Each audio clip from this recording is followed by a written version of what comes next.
Hello दोस्तों, free Indian coaching में आप सभी का स्वागत है। तो इस वीडियो में हम लोग कक्षा 10वीं सामाजिक विज्ञान का पेपर सॉल्व करेंगे, जो कि प्री बोर्ड पेपर है 2021। ठीक है, तो चलिए स्टार्ट करते हैं प्रश्न क्रमांक 1 से। तो आप जल्दी से, यदि आप चैनल पर पहली बार आए हो तो जल्दी से सब्सक्राइब कर लीजिए, साथ में बेल आइकन भी प्रेस कर लीजिए, क्योंकि आपको कक्षा 10वीं के सॉल्यूशन वीडियो मिलते रहेंगे। ठीक है, टाइम पर आपको प्रोवाइड किए जाते हैं। तो देखते रहिए और जल्दी से अपना उत्तर पुस्तिका निकाल कर लिखते रहिए। तो चलिए प्रश्न क्रमांक 1 से स्टार्ट करते हैं। तो यहाँ पर आपको सही विकल्प दिए गए हैं। तो भारत का 90% रबर उत्पादक राज्य है।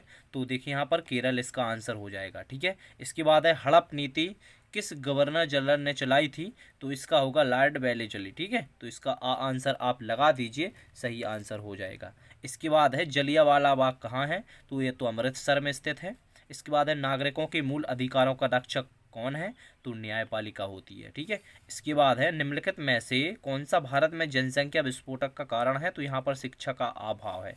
ठीक है, इसके बाद है रिक्त स्थान की पूर्ति कीजिए। तो यहाँ पर फर्स्ट दिया गया है उग्र राष्ट्रवाद के जनक खालिस्तान थे। तो इसका आंसर हो जाएगा बाल गंगाधर तिलक। ठीक है, तो इसमें आपको क्या लिखना है, बाल गंगाधर तिलक। और इसमें देखिए भारत में मताधिकार की आयु खालिस्तान वर्ष होती है, तो 18 वर्ष होती है।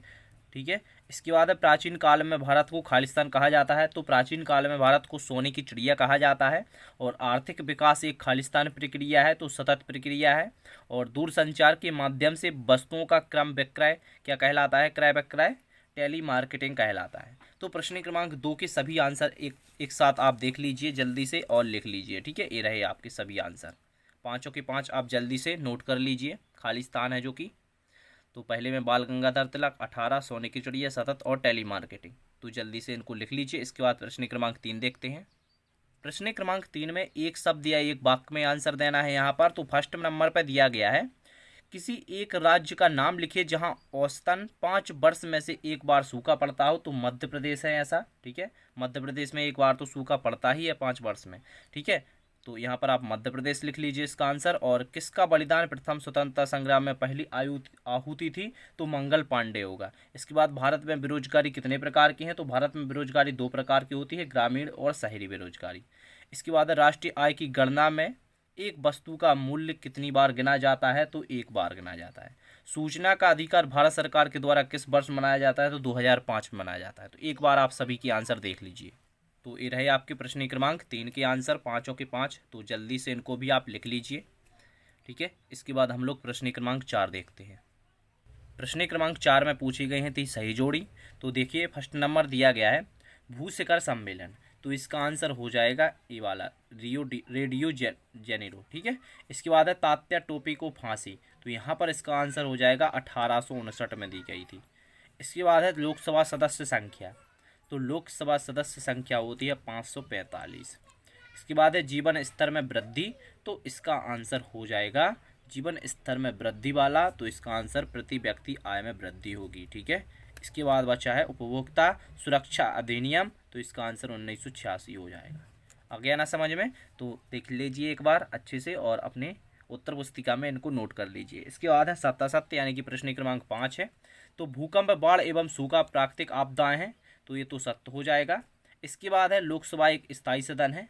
तो ये असत्य होगा। इसके बाद है भारत में बेरोजगारी की संख्या कम हो रही है। तो ये भी असत्य हो जाएगा।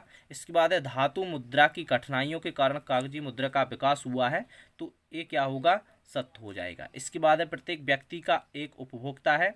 प्रत्येक व्यक्ति क्या है, एक उपभोक्ता है। तो ये सत्य हो जाएगा। इसके बाद प्रश्न क्रमांक 6 से आपको स्क्रीनशॉट लेते जाना है। मैं सभी के आंसर आपको बताते जाऊंगा, तो आपको लिखते जाना है। वीडियो को रोककर आप लिख भी सकते हो। तो आपको सभी प्रश्न देख लीजिए एक बार, इन सभी के आंसर मैं आपको बताने वाला हूँ। ठीक है, तो चलिए स्टार्ट करते हैं प्रश्न क्रमांक 6 से।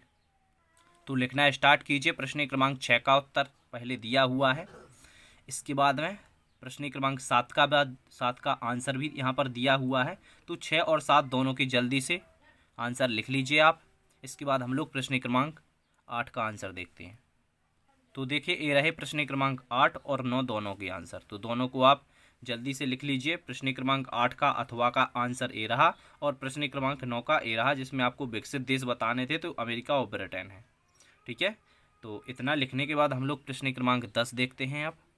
तो देख लीजिए ये रहा प्रश्न क्रमांक 10 का उत्तर। तो इस प्रकार आपको शुद्ध राइटिंग अच्छे से लिखना है, शुद्ध साफ तरीके से। प्रश्न क्रमांक 10 का उत्तर, और यहाँ पर आपको इसका उत्तर लिख देना है। अच्छी राइटिंग में लिखना है, जैसा कि यहाँ पर आप देख सकते हो लिखा गया है। ये भी एक किसी स्टूडेंट की कक्षा 10वीं की उत्तर पुस्तिका है, ठीक है। इसके बाद है प्रश्न क्रमांक 11। तो देख लीजिए, प्रश्न क्रमांक 11 का उत्तर आप लिख लीजिए, ठीक है। साथ ही साथ यहाँ पर प्रश्न क्रमांक 12 का भी दिया हुआ है, तो प्रश्न क्रमांक 12 का भी आप आंसर देख लीजिए और जल्दी से लिखते जाइए, ठीक है। तो लिखते जाइए जल्दी से। स्क्रीनशॉट भी आप ले सकते हो, या फिर यहाँ पर आप थोड़ा सा वीडियो रोक कर आप जल्दी से लिख भी सकते हो। तो देखते जाइए, सभी के आंसर दिए हुए हैं। तो इसके बाद प्रश्न क्रमांक 13 भी देख लीजिए, यहाँ पर दिया हुआ है प्रश्न क्रमांक 13। तो ये रहा इस प्रश्न क्रमांक 13 का आंसर। तो इसको भी आप लिख लीजिए। भारतीय प्रजातंत्र को अनेक चुनौतियों का सामना करना पड़ रहा है, इनमें प्रमुख निम्नलिखित हैं। तो सभी को लिख लीजिए। इसके बाद प्रश्न क्रमांक 14 दिया गया है, जिसमें क्या करना है, देखिए यहाँ पर अंतर लिखना है विकसित देश और विकासशील देश में। तो यहाँ पर दिए हुए हैं, तो आप अच्छे से इस प्रकार तालिका बनाकर लिख लीजिए ताकि आपको फुल मार्क्स मिले, ठीक है। तो चलिए इसके बाद प्रश्न क्रमांक 15 देखते हैं। तो देख लीजिए, प्रश्न क्रमांक 15 का आंसर ये रहा, ठीक है। तो इतना लिख लीजिए आप प्रश्न क्रमांक 15 में। इसके बाद प्रश्न क्रमांक 16 का आंसर देखिए दिया हुआ है। तो प्रश्न क्रमांक 16 का आंसर भी आप लिख लीजिए जल्दी से, ठीक है। दिख रहा है ना आपको, तो जल्दी से इनको लिख लीजिए। इतना लिखने के बाद देखते हैं प्रश्न क्रमांक 17। तो देखिए प्रश्न क्रमांक 17 का ये रहा आंसर, प्रश्न क्रमांक 17 का, ठीक है। इसके बाद 18 का भी देखते हैं। तो प्रश्न क्रमांक 17 का यहाँ पर देखिए अथवा लिखा हुआ है, तो आपको ध्यान से देखते जाना है कि अथवा का है कि प्रश्न है, ठीक है।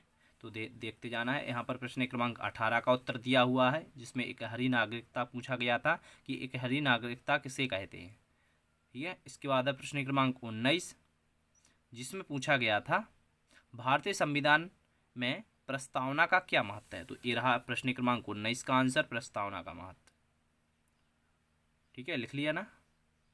चलिए इसके बाद प्रश्न क्रमांक 20 देखते हैं। तो देख लीजिए प्रश्न क्रमांक 20 लोकसभा अध्यक्ष के कार्य लिखना था, जिसमें प्रश्न क्रमांक 20 में। तो ये रहा इसका आंसर। तो जल्दी से इसको आप लिख लीजिए, और चैनल पर पहली बार थे तो जल्दी से सब्सक्राइब कर दीजिए, लाइक भी कर दीजिए, ठीक है। इसके बाद देखते हैं प्रश्न क्रमांक 21। तो प्रश्न क्रमांक 21 का आपको अथवा का आंसर यहाँ पर लिखना है।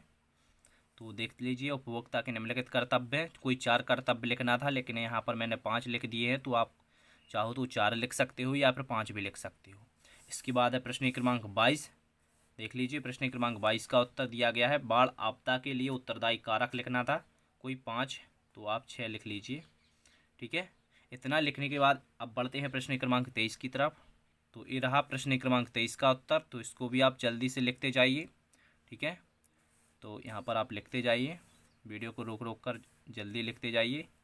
इसके बाद हम लोग इसका लास्ट क्वेश्चन देखते हैं। तो ये रहा प्रश्न क्रमांक 24, जो कि लास्ट है, ठीक है। 24 के बाद 25 भी है अभी। तो 24 का आंसर लिखिए पहले। 24 का आंसर लिखने के बाद इसका 25वां भी देखते हैं। तो ये रहा प्रश्न क्रमांक 25 का अथवा का आंसर, जिसमें व्यवस्थापिका की प्रमुख कार्य लिखना था। तो लिख लीजिए जल्दी से, और अपने दोस्तों में इस वीडियो को ज़्यादा से ज़्यादा शेयर ज़रूर करना है, ताकि वो भी इस वीडियो का लाभ उठा सकें। तो कम से कम आप 5 से 10 लोगों को शेयर कर दीजिए प्लीज़। आपको पूरा सॉल्यूशन मिल गया ना, तो आपका फ़ायदा हुआ, तो थोड़ा सा मेरा फ़ायदा भी करवा दीजिए। जल्दी से आप व्हाट्सएप पर जाइए, अपने दोस्तों में से शेयर कर दीजिए। Thank you.